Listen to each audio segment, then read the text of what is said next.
Isn't it lovely? I ain't looking back, I'm focused on what's in front of me. Everybody dates a number, but I'm still here luckily. I know that God got me, so I'm in good company.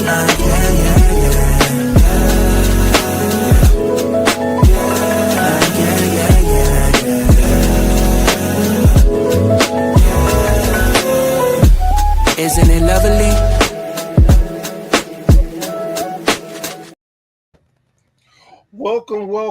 Welcome, and thank you once again for joining me. I am Professor Bear, and this is a Bear's Thought.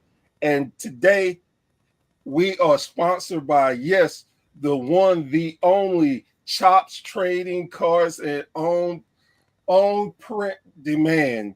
Yes, do you, as a wrestler, as a promoter, or as just a fan, want personalized trading cards? Well, Chops Trading is the best place to get them done.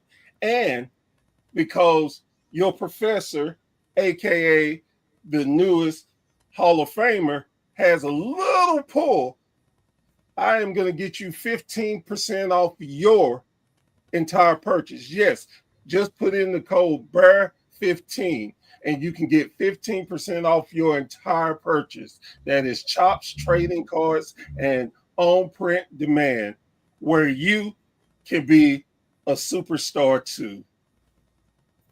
Joining me today is a gentleman that's had me, well, let me say this. He's been gracious enough to let me be on his show a few different times, and someone I consider a friend. Evan, how are you doing today, my friend? I'm good, and it's great to be on your show, and it's good to be here. Thanks. Thank you. So let's go for the people who are just getting to know you, sir. Let's give them a little bit of your background in the sport of wrestling. Okay. Many years ago, I published a newsletter called Wrestling Then and Now, which was later turned into a documentary. Killer Kowalski, Nikolai Volkov, Don Arnold, Homicide, all kinds of people in the movie. And that's still out there. You can watch it on Tubi. And from there, I went into radio. I was on 50,000 watt WBAI FM 99.5 in New York City. And we used to bring up the wrestlers into the studio. But it was an arts program, not just wrestling. We brought in all kinds of musicians, rappers, writers, everything in between. And I got friendly with a bunch of the wrestlers. And one day, Johnny Valiant, WWE Hall of Famer, says to me, "Why don't you be my agent?" And I had never even thought of that. And it seemed intimidating and exciting at the same time because it was something totally new. And all of a sudden I was booking Johnny Valiant, and that led to booking Jimmy Valiant and Nikolai and Lou Albano and Killer Kowalski and Lanny Poffo and many, many others along the way. And it's been a fun ride. And I also, because I was an agent, I was contacted by Darren Aronofsky, and I became the associate producer on The Wrestler with Mickey Rourke. Man, that is amazing to hear. So, thank you, Brady. And so, tell us a little bit about your experience with doing The Wrestler. How was it for you personally, and how did you enjoy the whole process? It was one of the great experiences of my life. Basically, people really don't understand some of the titles. The executive producer is the money guy. I was not the money guy. It was a $6 million production. I was the wrestling guy. I was the associate producer and associate producer on the film. And basically anything wrestling related that they needed, I took care of, including getting Mickey's stunt double, the ring, doing casting calls for probably 125 different wrestlers to fill the roles in the film. I brought in Ron Killings. I brought in Romeo Roselli, Necro Butcher, etc., so on.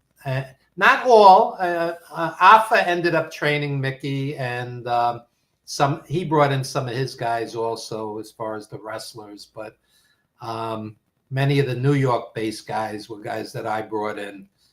And if you follow the indies closely, you'll see, for example, Papa Don, Paulie Normus, Andrew Anderson, and some of the locker room scenes in there. And they were brought in mostly on my casting calls. And it was a great experience. And for about 6 months prior to the filming, I took Darren Aronofsky, Scott Franklin, the executive producer, the screenwriter, and others for wrestling related, shows and conventions, etc., so on, so they could make the film ring true, because Darren and them, they were basically 80s Hulkamania rock and wrestling era fans. They weren't, they didn't know the business that well. And, but I would take them backstage and they would pick Nikolai's Brain and King Kong Bundy, and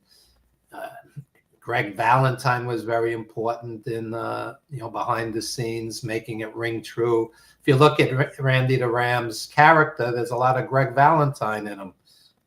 It's down to the fanny pack and everything else. Yeah, the dyed blonde hair, etc. Yeah. So one thing I wondered about the film, besides how great of a film and felt like it was just real wrestling for me.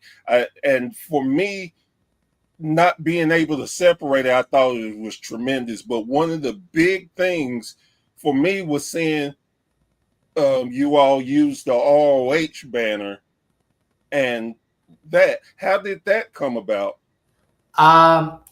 I was friendly with Carrie Silken, who was basically the creator of Ring of Honor, one of them, and I connected Darren Aronofsky with Carrie Silken and ROH, and they were open to us, shooting on their live shows, and we were a $6 million budget today would be like the food budget on the Avengers or Spider-Man.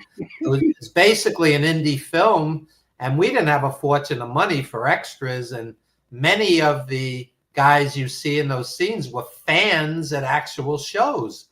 We shot at Jersey All Pro, Ring of Honor, and interestingly, the Ring of Honor fans were not happy we were there because we were interrupting the flow of their shows. Darren's trying to shoot a couple of quick takes in their ring, and it's cutting into the Ring of Honor's, card. These were live wrestling cards. It wasn't. Wow. Yeah, it was wild. It was like guerrilla filmmaking, and and Mickey looked the part. I mean, he had left Hollywood to box for a while, which is unheard of. 80s sex symbol, matinee idol, and next thing you know, he's getting punched in the face. And this is not a normal career trajectory. This is a legit tough guy, and it's part of the reason it worked. He's a tortured artist, just like Brady says ROH are diehard fans. Yeah. Well, I'll tell you what happened, Brady. One night they weren't quite cooperating, and Darren actually got in the ring and made a little plea to them. Please, guys, we're going to do you proud. We're going to make a good film. It's going to ring true. Just let me get 1 or 2 more quick takes. And that's what they were, quick takes. This wasn't, we didn't have 20 takes. The fans would have murdered us. It was wild. Well, but that is, I think that's what really just made it special throughout the whole thing, because I found myself, of course, I'm a big tough guy, and You know, I don't cry and I'm macho, where I'm finding myself tearing up and feeling like I know that character and he's a lot of indie wrestlers that I knew and grew up with. So I thought the everything was just great. And like you said, Mickey just, I mean, hell, he could have been any local wrestler that is famous around your area. And that's what I loved about it. It was Well, just so touching for me.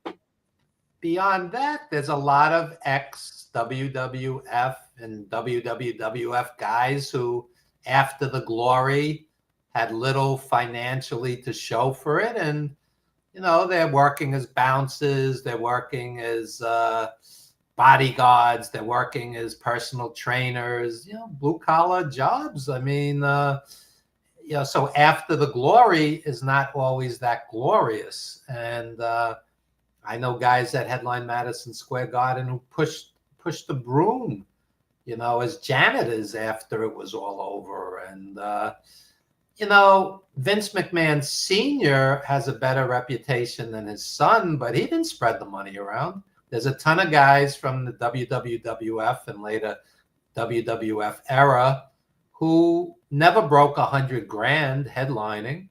And until Hulkamania kicked in with Vince Jr., Rock and Wrestling or whatnot, these guys did not make great money. And people don't seem to understand that. The fans will do they all pissed away fortunes on wine, women, and song. And it's nonsense because one, they never made fortunes. And two, many of them did not piss it away. Some did, some didn't. Yes, Mickey understood because he spent a lot of time with guys like Greg Valentine, I mean, he was not a wrestling fan per se. He was in the boxing world, but you spend enough time with a Greg Valentine, you're gonna get it. Oh, really? Greg's lived his entire life in pro wrestling, his entire adult life. To this day, he works the convention circuit, and I got the opportunity to meet Greg one time, and we were at a convention, and just so happened, me and my buddy who went with me, we got on the elevator to go to our room, and he got on when the stop, he got on the elevator, and I'm like, oh wow, I'm bumping my buddy. I'm like, it's Greg Valentine. Well, Greg heard us, and he just let out, oh great, more wrestling fans.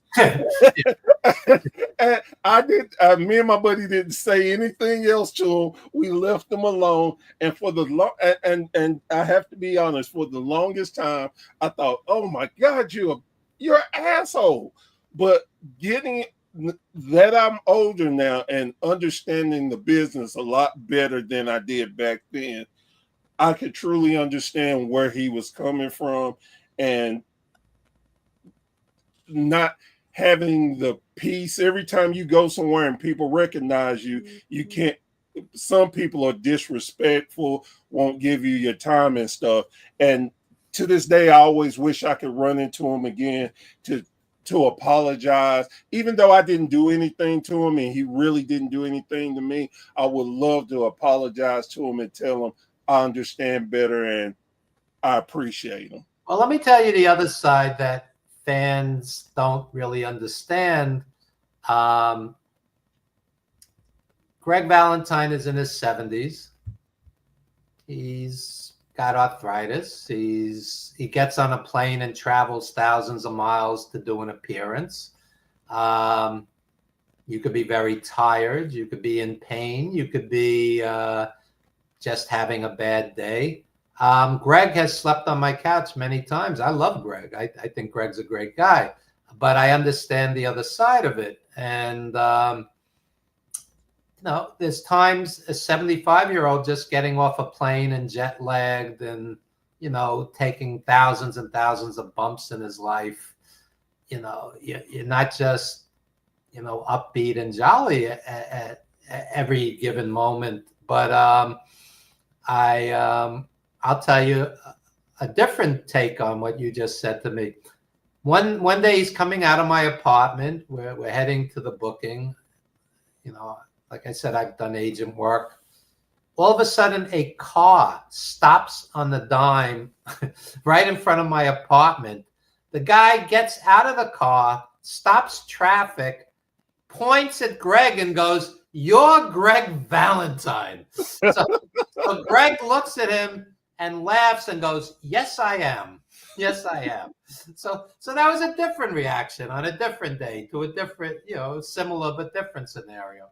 Yeah, and that's why I would love just to let him know how much he means to me and that experience. Because again, I was in my 20s when I met him. I'm 50, just turned 52. So, and I've got to be around a lot of different older wrestlers, and myself, I've had 5 different hip surgeries, 2 back surgeries. So, Greg one day on an indie climbs up the ring steps, and the steps were so old and shot that the steps collapsed, and he tore up his knee before he even got in the ring. He tore his knee. He needed surgery. This is what I'm saying. These guys live with pain, and people don't really understand that. And I'll take it another step. You're talking 30 years ago. Heels back then, it was not always safe. Fans, slashed their tires and attacked them and, stoned their cars. I mean, keyed their cars. I mean, Nikolai, who was the sweetest guy in the world, he was a dear friend also. Nikolai said to me at Madison Square Garden, him and the Sheik, Iron Sheik, had so much heat, they would hide in an ambulance in the middle of the show to leave the building right after their match, because had they gone at the end of the show, the fans would have murdered them.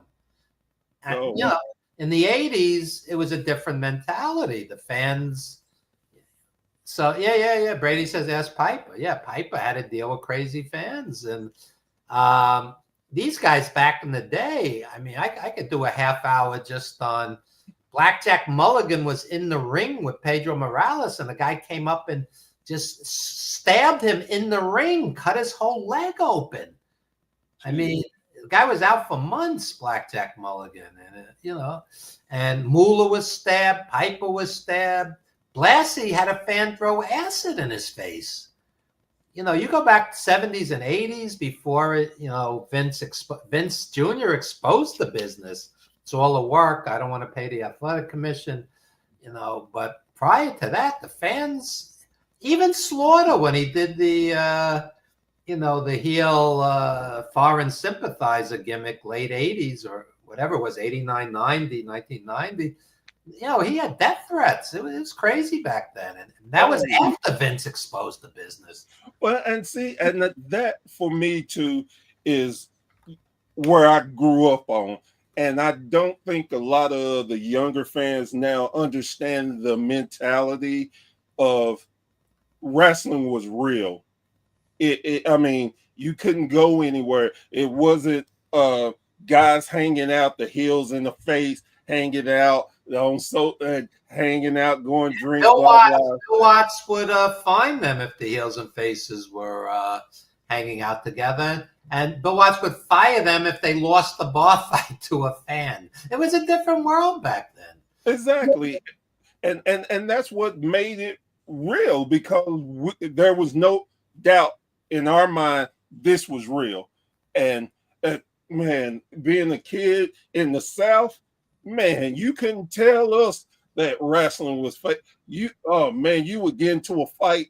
I remember many a times my father would get into it with my uncles about wrestling, and he's like, well, I tell you what, you think it's all fake, and you can come with me and you can go get in the ring and see how your ass do. It was just a different mentality. Well, the word fake, they don't like, because they'll say my hip replacement wasn't fake, my My knee replacement wasn't fake. My 3 divorces weren't fake because I was on the road, constantly. And my kids not talking to me because I never saw them grow up.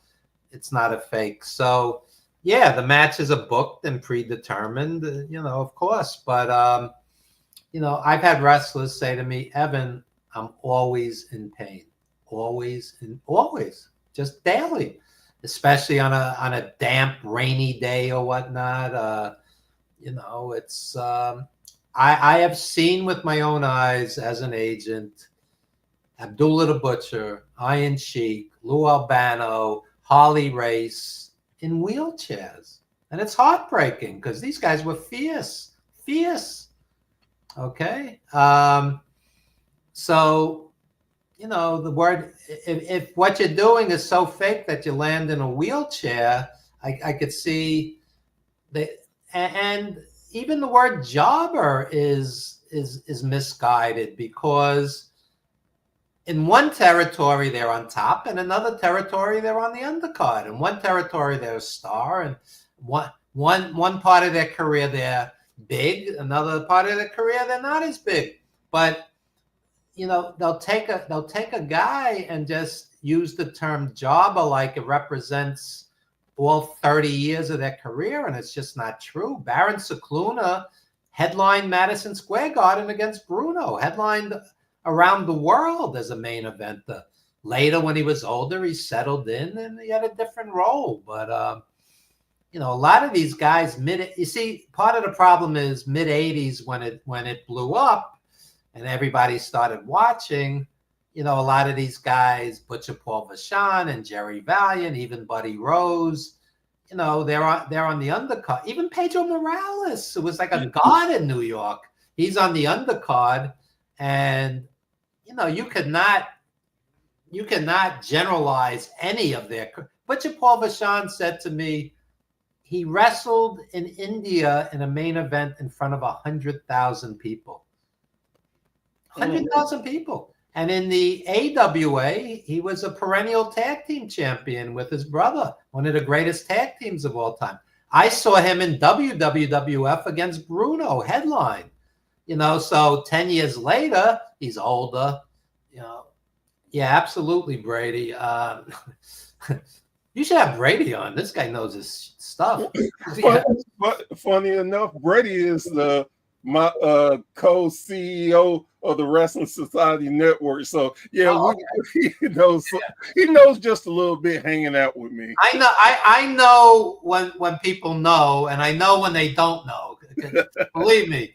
So guys like Harley Race, I was associate producer on 350 Days, the documentary. Also. Oh yes, another great one. Thank you. And where did the title come from? NWA champions wrestled 350 days a year, sometimes twice a day, sometimes 2-hour Broadways in a day.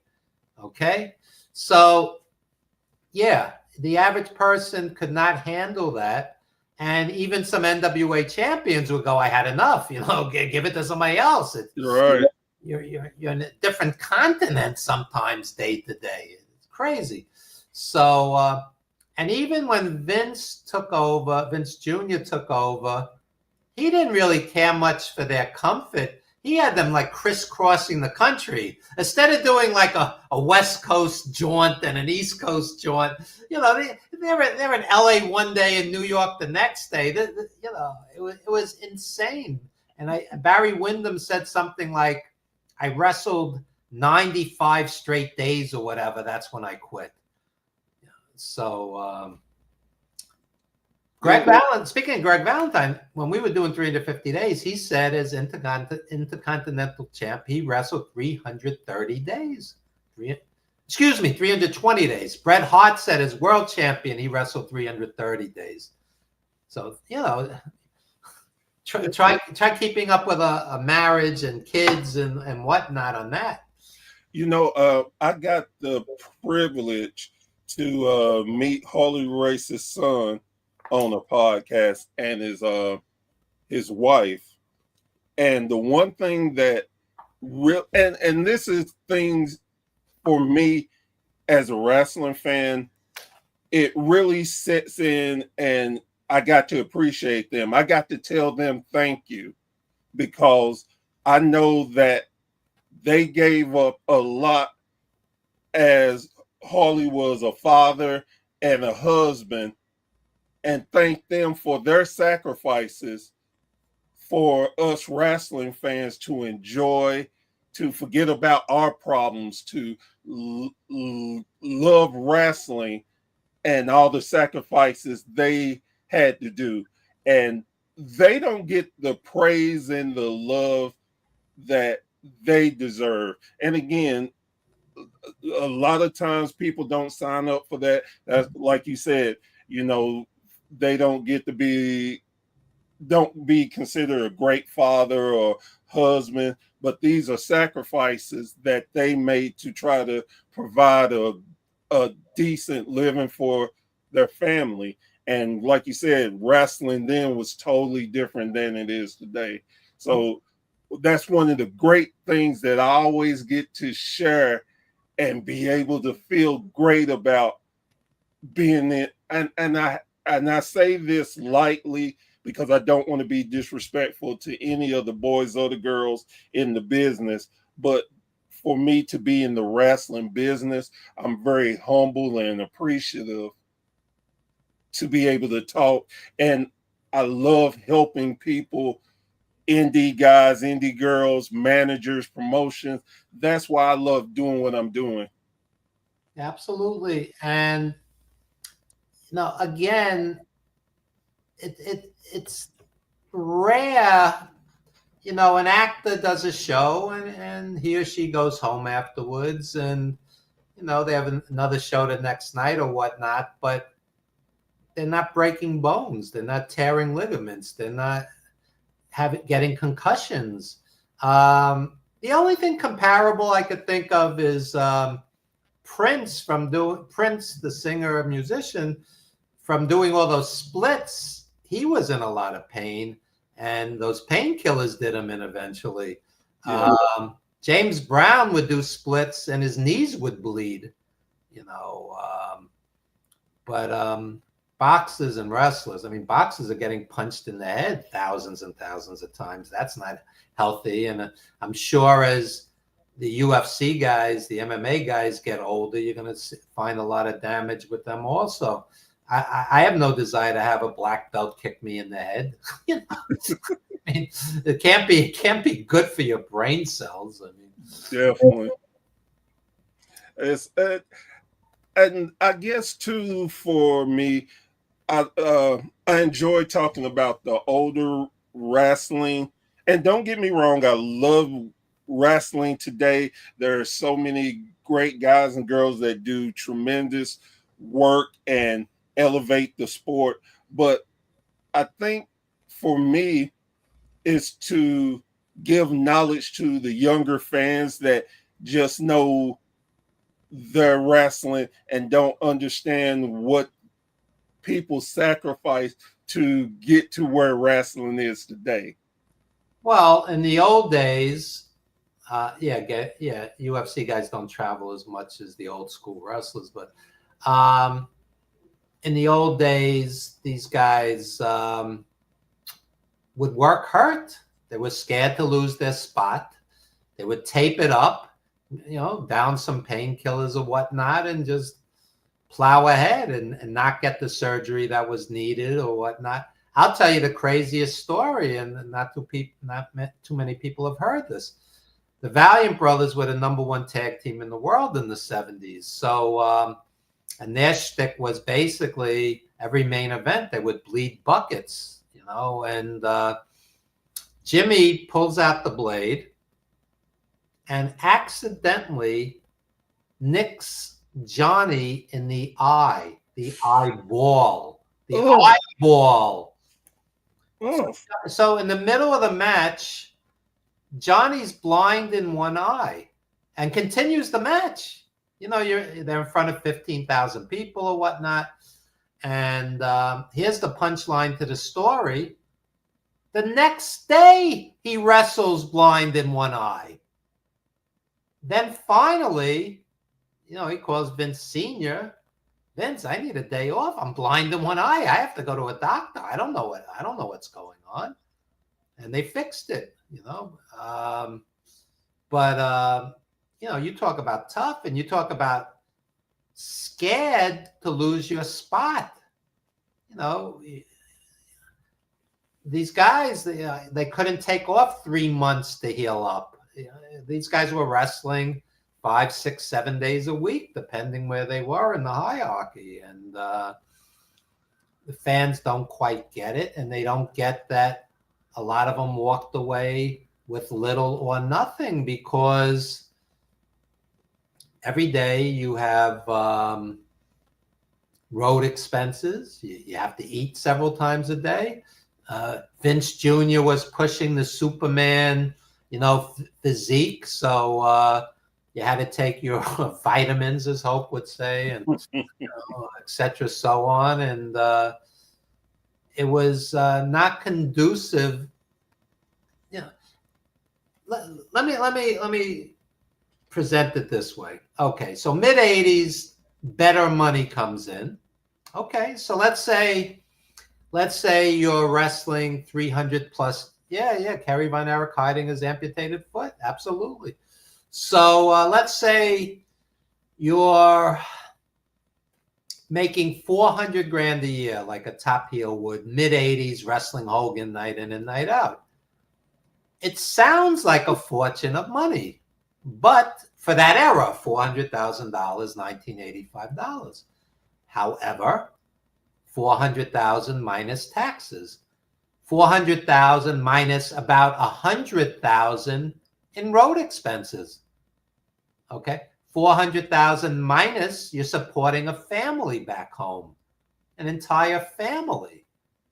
So all of us, it's like a pie chart in math class, it's getting smaller and smaller. Now, there are guys like Nikolai who saved every penny and, didn't party or whatnot. But, I'm telling you for a fact that a lot of these guys, it wasn't that they just pissed it away on wine, women, and song. The money went. It went. You're supporting basically two families, yourself on the road and your family back home. And not everybody was making big money. Some of them were making a lot less. I'm just talking the big stars of that era. Yeah. Oh, And I think too, that's another important thing that people don't, like you said, just really don't understand the dynamics of the money. Then you sit there and think about, like you said, they most of the guys wasn't getting,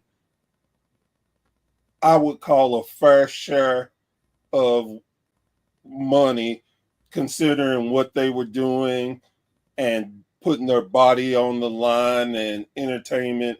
And of course, the promoters took the biggest cut, which is understandable because they're putting their name out there, the business, etc., and so on. Well, to give you a reference point, guys like Bruno were making $250,000 in the 70s, which was a lot of money back then.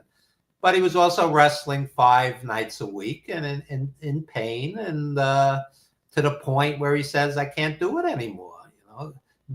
Bruno said, I want to give the belt to Koloff. Bruno said, I want to give the belt to Billy Graham. It was, he said, I can't do this anymore. I'm in pain. So it was not an easy grind. And Johnny Valiant, who was a dear friend, he slept on my couch many times. Johnny said to me, I never broke $100,000 in the wrestling business. And they were the #1 tag team in the world. They headlined everywhere, including Japan. So, people think you're on TV and you're making, hey, Michael, you're making crazy money, but not necessarily so. Hogan was making good money, but a lot of these guys were not. Yeah, and that's why a lot of wrestlers today, I like FTR, I really like their attitude. They're appreciative of past acts. They're respectful, and they understand if it wasn't for for the older guys' sacrifices, this they wouldn't be where they are today. And very humble, and it's such an amazing thing when I'm out and I get a chance to talk to a lot of indie wrestlers, or as I like to call them, professional wrestlers. Uh, I try to be very humble and understanding of their sacrifices and try to be mindful and enjoy and let them know that their sacrifices doesn't go unrecognized because there's so many wrestling fans like myself that love what they do. One particular wrestling match, I stopped watching the match and was so caught up in the crowd, watching the families enjoy it and the kids, and that brought one of the biggest smiles on my face because I was like, man, this reminds me of how I grew up. And it's like, yes, it's still there. That passion, the love, and it's so much of a thank you for me. It's like, man, look at yes, it may and it could have been like 50 people in there, but it sounded like 100,000 to me. Well, my oldest friend, we used to take his nephew to the Indies, not the WWE, to the Indies and to Ring of Honor. And this kid grew up with a whole different take on everything. And he met the wrestlers and got their autographs and took photos with them. And I tell people all the time, take your kid by the hand and take them to an indie. I mean, WWE's basically outpriced the average working person anyway. So, Definitely. I'm going to an indie Saturday, Colossal Championship Wrestling in Queens, New York, and Sunday I'm going to cover the TNA pay-per-view at the UBS Arena in New York, and I still love wrestling. I'm not one of these guys that's been no good wrestling since the territories. That's ridiculous. I think Will Ospreay's the best thing going today, and I just find that when somebody says, I was sitting at WrestleMania in the nosebleed seats, they were $400, and I couldn't see the ring and I couldn't see the screen, and I was watching it on my phone. I think that crosses the line into, it's just bleeding the consumer. It's just horrific greed, just pure greed, and I don't get it, honestly. It's I wouldn't do it. And I think and as a wrestling fan, I think that sometimes it's the experience that you want to experience and to see that vibe and stuff. But like you said, especially since TKO has taken over, not that WWE wasn't overly priced anyway, but now TKO, they just pretty much say, mortgage your house to come see an event. Come mortgage it. We do not care. They're getting $17,000 for SummerSlam ringside tickets. $17,000. I wouldn't pay $170 to see a mediocre WWE pay-per-view, honestly. Basically, you're going to get your one or two or three if you're lucky, excellent matches, and the rest is filler and entrances and sing-alongs and run-ins and screw-job finishes. And do I need to see 17 guys jump Damian Priest again? Do I need to see year 10 of the Bloodline? Where they all run out at the end of the match. It's I don't know, man. I just can't see I can't see spending 3 figures, let alone 4 or 5, to see a mediocre WWE show. I don't get it. And speaking of that, last week of them counter programming AEW. And they're ruthless. Yeah, and the funny part of it is, to me, that All In was so. I will always say that people talk about, well, AEW's pay-per-views are too long. I go in the argument, it may be longer, but you get more quality out of it. When you get a AEW pay-per-view, they put on great matches. They make it worth it to me. Now, again, this is just my opinion. All right, well, I'll tell you as someone who has sat at AEW pay-per-views, the good, the bad, and the ugly of it. Okay, so you get there and you know there's going to be 3 or 4 matches on the pre-show. So you're there 5:30, 6 o'clock because you know you want to see the pre-show. Now, the show wraps up, let's say 11:30, 11:45 at night. You're 12, 13, 14 matches into it. So the great thing is, Will Ospreay and Swerve Strickland will have a 5-star match or whatever, and you're like, that will wake you up. But if it's just an okay or a good match, and you're 4 hours into it, you know, it's too long.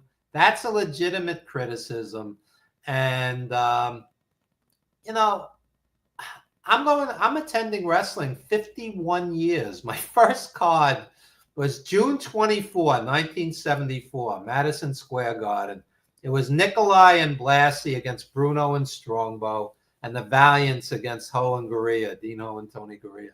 So 51 years later, you know, I don't need to sit there for 6 or 7 hours to see 2 or 3 great matches. I just want to see the 2 or 3 great matches. You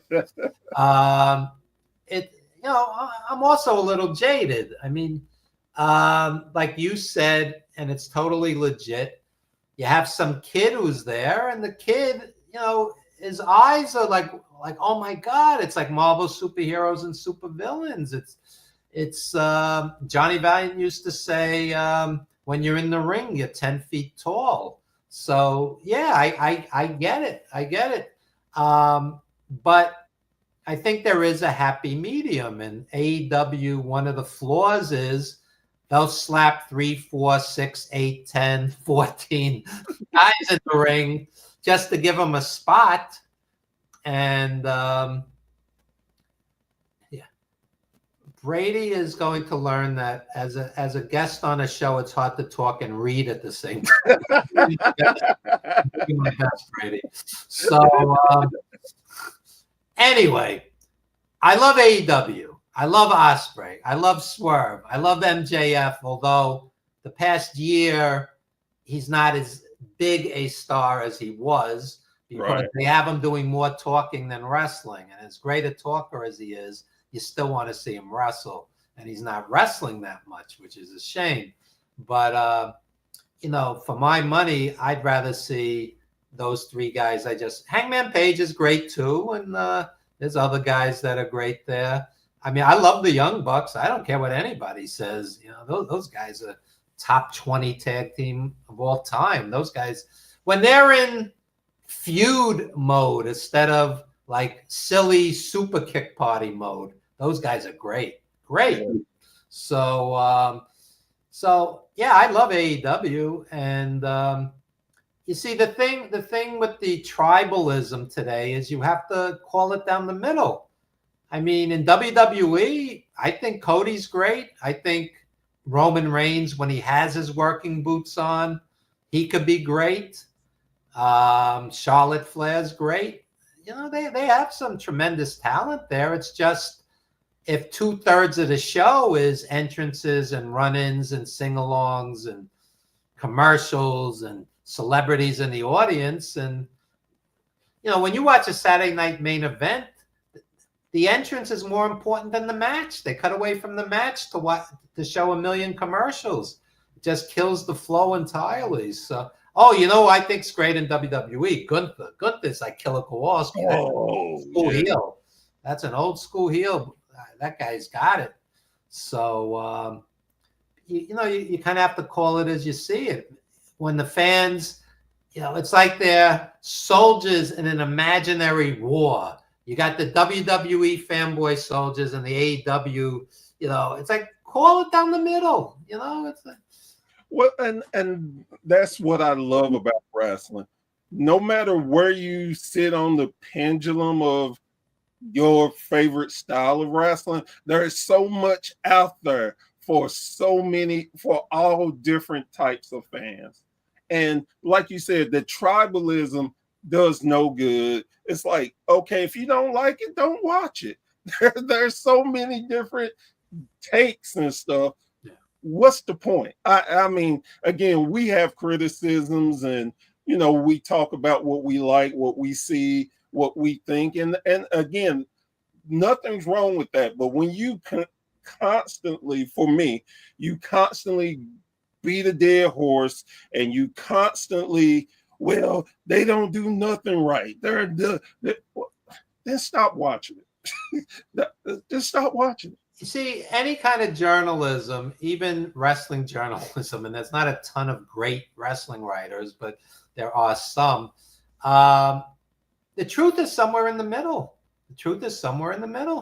I mean, I look at it as an old school fan. WWE had Saturday Night Main Event, Evolution, and the NXT pay-per-view. And out of all those matches, I would say the only one that I would qualify as great was Ripley and Sky. That was the only match I would qualify as great. So I go back to the 80s NWA with the Horsemen, the Russians, Midnight Express, Rock and Roll Express, Road Warriors. And I would say that any of those house shows were better than any of these major WWE shows. But that one women's main event was an excellent, excellent match. And so you can't just go, oh, it's all crap, because it's not all crap. It's just they choose to present it in a way that I don't agree with. And, I would rather see a match with no storyline that's a great match than a great storyline that has no match, Right, definitely. I definitely agree with you there. Before I let you go, we talked about it just a second before we went live. And I was telling you my gripe about a championship title nowadays, of how they are not defended. I mean, it's so crazy that we put storylines onto these titles, and then the champion, like just a couple of people right off the top of my head, like Jacob Fatu, he beat LA Knight. He defended the title twice before losing it. And that was almost a 4-month span. And it's like, that's crazy.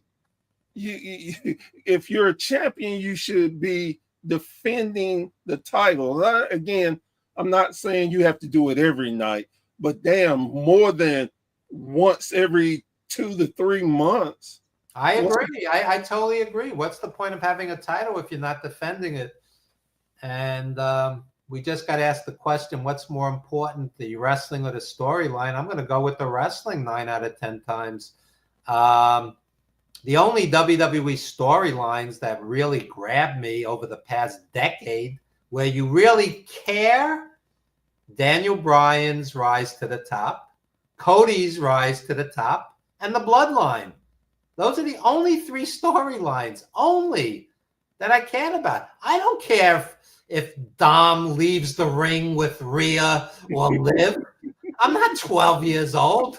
I'm 112 years old. I don't care. That's like for 12-year-olds who fell on their heads as babies, most of the WWE storylines. Come on. I want to see great wrestling, and I would say in the course of a year, you could count in WWE the great. I don't mean good. I don't mean very good. There's plenty of those. I mean great matches you could probably count on 2 or maybe 3 hands. And that's it.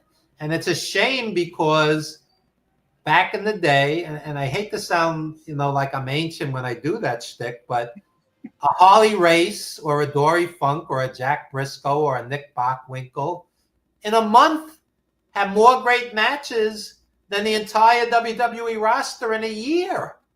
In a year.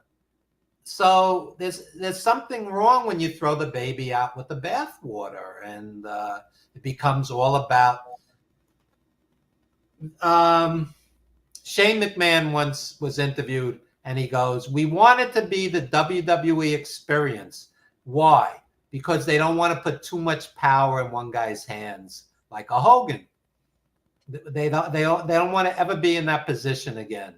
Where the guys would jump from WWF to WCW, and we want people to come because it's the WWE. It's almost like Pavlov's dogs. I've sat there with press comps, and the music comes on, and it's a sea of parents with kiddies, little kids, and they respond like Pavlov's dogs to the music. And the best. So I'll give you an example. Randy Orton comes out of Madison Square Garden. He wrestles AJ Styles. And you could argue that these are 2 of the best guys of all time. But the match that they presented that night was nothing special. Nothing special. And why? Why? These people are paying good money. It's so I don't care so much about the pyro and the music and this celebrities. I want to go see Jelly Roll do a concert. I don't want to see him body slamming somebody. You understand? It's like not that important to me. I agree with you there. I like you said before, there is a happy medium, and that they could do, and I never thought I would get into this point in my life where I feel like I'm more Jim Cornette than I ever thought I would be. Well, I think Cornette. I mean, I'm old school, and the Midnight Express is my all-time favorite tag team, and I love Cornette, the manager. But when Cornette goes off on Kenny Omega, I just totally disagree. Totally disagree. Kenny Omega and Okada. In Japan, anyway, those were some of the greatest matches of all time. And, the fact that, Kenny Omega wrestled a little girl and wrestled a doll or whatnot, whatever the case may be, that doesn't negate the hundreds of great matches that the guy has had. So, here's the thing. Jim Cornette devoted his life to pro wrestling. He put his money where his mouth is. He promoted pro wrestling, and he sacrificed, and he has every right to be a purist, but you don't have to agree with everything he says to respect his accomplishments. And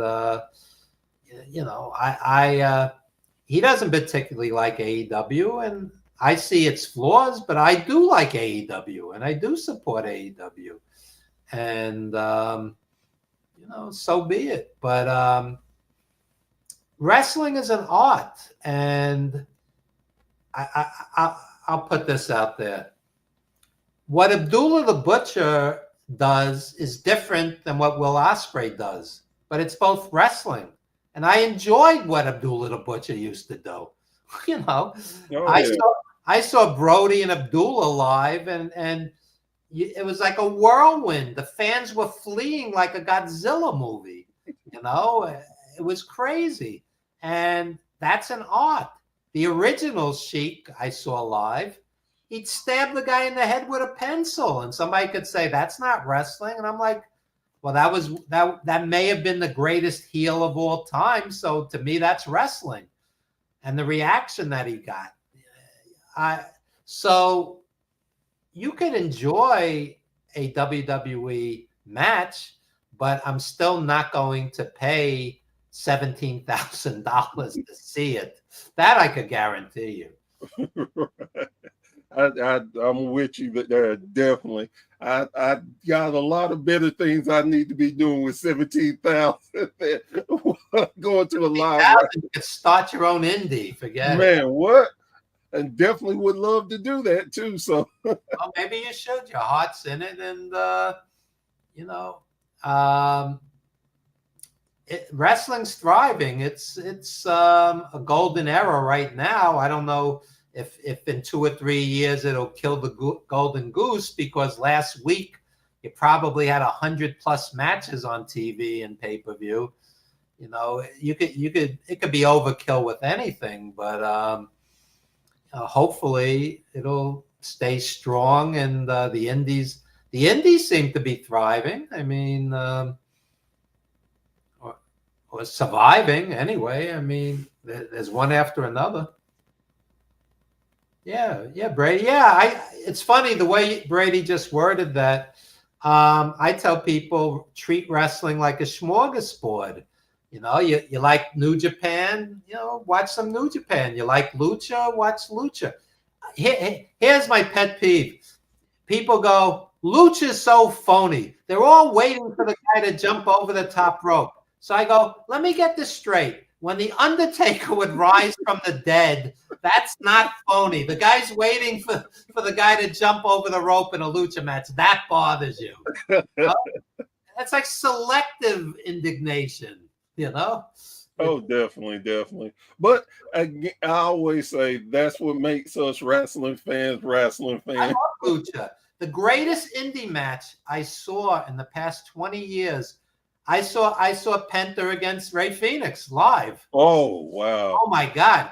This was crazy. It was in Queens, New York. The audience was like 95% Hispanic from Mexico. And they were throwing dollars in the bill. They were throwing dollar bills in the ring at the end of the match in tribute to them. Oh, wow. The ring was filled with money. I never saw that before. And it was like you're at a strip club. They were throwing dollars in the ring. It was great. And so I love a great lucha match. It's I went down to the Auditorio de Tijuana a couple times. That was I saw Rey Mysterio when he was like a teenager at the Auditorio de Tijuana before he went to WWF. So yeah, wrestling's an art, and I just wish they would have more wrestling. I mean, Vince Jr., he didn't even like the word wrestling, sports entertainment. He was embarrassed by it. But as a wrestling fan, that's first and foremost to me. You know, if MJF cuts a great promo, that's great. But I still want to see him have a great match. I was at Madison Square Garden. They brought in the Good Brothers on a WWF card. They sang a song with Elias, and then they left and they didn't wrestle. I go, I'm going to kill myself. I'm going to kill myself in this chair where I used to see Bruno and Billy Graham and Rocco. I'm going to just kill myself in this chair. Yeah. So, true story. Man. Evan, man, I appreciate you taking the time and educating not only my fans, but myself. It's always a great honor to spend a little time with you and chop it up. And, you know, it's one of the things that, again, makes me just feel wonderful and proud to let people know I am a wrestling fan. And as critical as I may have sounded, I love wrestling. Saturday, I'm going to an indie. Sunday, I'm going to TNA. I mean, I pick my spots. Like Brady said, you pick your spots. I just wrote a 300+ page book, Wrestling Rings, Blackboards, and Movie Sets. It's over 100 stories from my life, and the title comes from teaching. I'm a teacher, wrestling as an agent, and film, working on 10 or so films over the years. And I just pour my heart out in that book. And a lot of them honoring some of the people we talked about. I was on the road with Nikolai and Iron Sheik and Morocco and Johnny Valiant and Jimmy Valiant and Valentine, and most of them are gone. And real stories from the heart about knowing these guys on a personal level. It's not a bombardment of titles and matches and stuff. It's a whole different take on. So I hope some of your viewers will check it out. And 350 Days is still out there. Wrestling Then and Now, the documentary you could check out on Tubi, etc. So on. I have an Evan Ginzburg's Old School Wrestling Memories page, and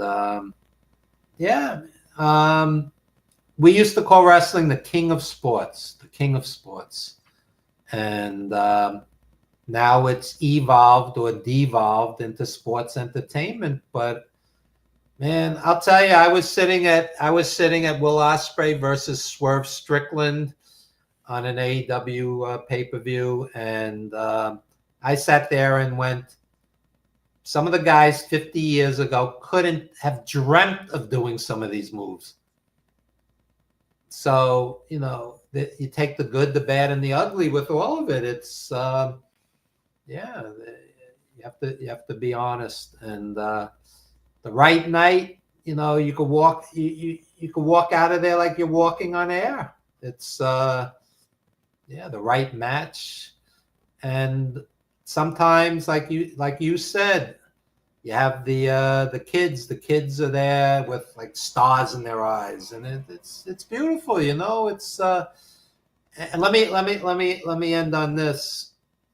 We're not kids anymore, and when I look back at my life, my father died when I was 20, and some of the best nights of my life were him taking me to pro wrestling. Some of the best nights of my life, and that's where the magic is. And so take your kid to an indie, support indie everything. Thank you, Brady. Thank you. And I've improved my reading skills tenfold because I did the entire interview while reading Brady's comments. Oh man, I didn't miss one comment. Well, oh man, and I definitely was gonna say last week I was honored by being able to be inducted into Indie Hall of Fame, which I felt I wasn't worthy of because of so many great people that put their bodies on the line, and all I do is talk about it. But I finally realized that I bring something to the business too, and I hopefully will be able to continue. And for people who are not a fan that may check out one of my shows, and off of just listening to the conversation like tonight, great conversation, that they will start checking out and becoming a fan. If I can bring one fan into wrestling, man, I'm doing more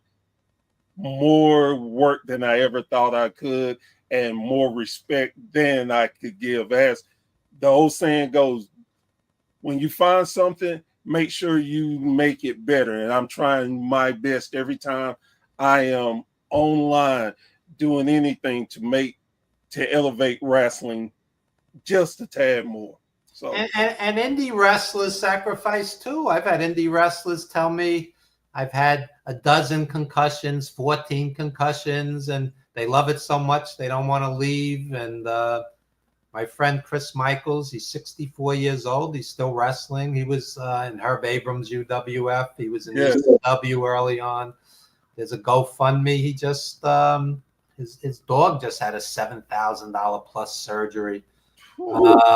So you're on these indie shows and you're not making any kind of big money. It's tough. They're sacrificing out there, and again, you're 64 years old, you have a higher risk of injury. And I saw that Rip Rogers is still wrestling. And he's pushing 80. It's amazing, and the guy looks great. And doing training, still training at Ohio Valley Wrestling too. So, man, he's amazing.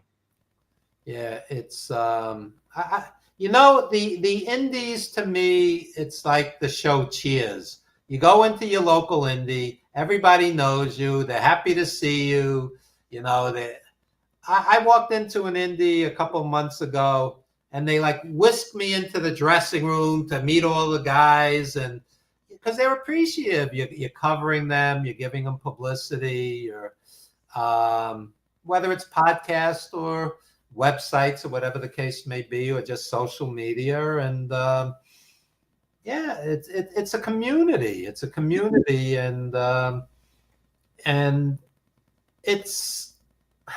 I just saw this documentary. I have nothing to do with it, but it's called "The Ref Didn't See It." Colin Hunter did it, and he shows that it's like a surrogate family in indie promotion. You're on the road together. You share your dreams together. Some are going to make it. Most aren't going to make it. There's disappointments. There's heartbreak. There's pain. There's injury.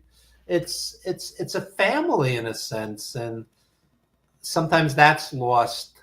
The 1 a.m. stops at the Pancake House or whatnot, and you've all bonded, and when the wrestlers go brother, one, they can't remember everybody's names, but two, they think of each other as brothers because they've been through the same hardships. And I tell people all the time, I've met some of the greatest people, eclectic, interesting, good people, closest friends in my life in pro wrestling. And I've met other people I wouldn't piss on if they were on fire. One extreme or the other. It's absolutely true. Absolutely. I agree with you 1,000%. I mean, and given my speech, I did say that it was a family. And some of the people I've been blessed to meet and become so acquainted with, I would give them my right arm if they needed it. And like you said, some, but anyway. I mean, if your car broke down on the highway at 3 a.m., some of the guys would come out and help you, and some of your relatives would not. Exactly. I mean, that's the reality. And I've met some incredible people from pro wrestling, and you have to take the good with the, and that's any industry. There's exactly. Good cops, bad cops, good doctors, bad doctors, good lawyers, shady lawyers. It's no different. I mean, it could be a beautiful business. Yes, sir. Well, guys, girls, thank you so much for joining us today. Again, another great episode of A Bear's Thought. And if you have not bought any books from Evan Ginzburg, go out and get them. If you have not seen any of his movies, documentaries, what are you waiting on? Well, you're waiting on me to end the show, I know. But go do it. Make sure you go check it out. And thank you.